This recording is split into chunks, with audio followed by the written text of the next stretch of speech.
In Matthew 24:12, Jesus provides his disciples with an overview of the end times.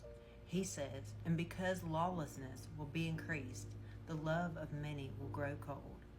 This verse is part of a larger discussion of the end times. The passage is often referred to as the Olivet Discourse. After leaving the temple, Jesus went and sat on the Mount of Olives. At this point, his disciples go to him in private and ask, "When will these things be? And what will be the sign of your coming in the end of the age?" In response, Jesus gives an overview of things to come. First, Jesus warns his disciples about deception. He says, "See that no one leads you astray, for many will come in my name, saying, 'I am the Christ,' and they will lead many astray." Next, Jesus speaks about wars, rumors of wars, famines, and earthquakes. Though we may be startled by these events, Jesus assures us that these are the beginning of the birth pains. The expression birth pains refers to a period of suffering prior to the return of Christ. The Apostle Paul uses a similar expression in Romans 8:22 through 23. We know that the whole creation has been groaning in the pains of childbirth until now. And not only the creation, but we ourselves, who have the first fruits of the Spirit, groan inwardly as we wait eagerly for the adoption as sons, the redemption of our bodies. Old Testament prophets also use the metaphor of birth pains to describe general suffering and specific suffering. Whether general or specific, the birth pains the earth will experience signal the beginning of a process that will culminate with the return of Christ. As the discourse continues, Jesus speaks about the persecution that his disciples will face.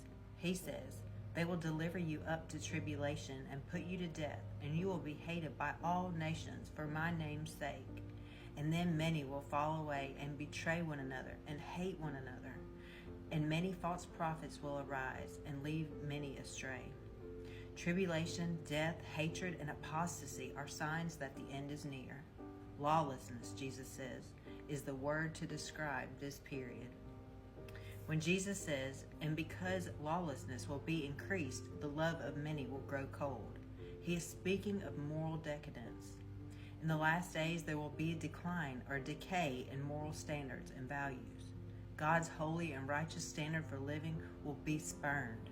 Instead of following God's standard, sinful humanity will follow their own way. Lawlessness and wickedness will increase. Paul also sounded the warning about terrible times in the last days in 2 Timothy 3:1. He expounded on the lawlessness of that future time. People will be lovers of self, lovers of money, proud, arrogant, abusive, disobedient to their parents, ungrateful, unholy, heartless, unappeasable, slanderous, without self-control, brutal, not loving good, treacherous, reckless, swollen with conceit, lovers of pleasure rather than lovers of God. Unsurprisingly, love for God and neighbor, the two greatest commandments, will grow cold. This is a result of rampant and unmitigated lawlessness. Amid this bleak outlook, Jesus shines a light of hope. He is the only hope. He says, "The one who endures to the end will be saved."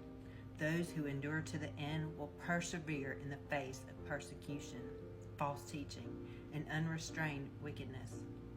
They are the ones whose love does not grow cold. They are truly born again. They are sealed, and their lives are transformed by the Holy Spirit of power.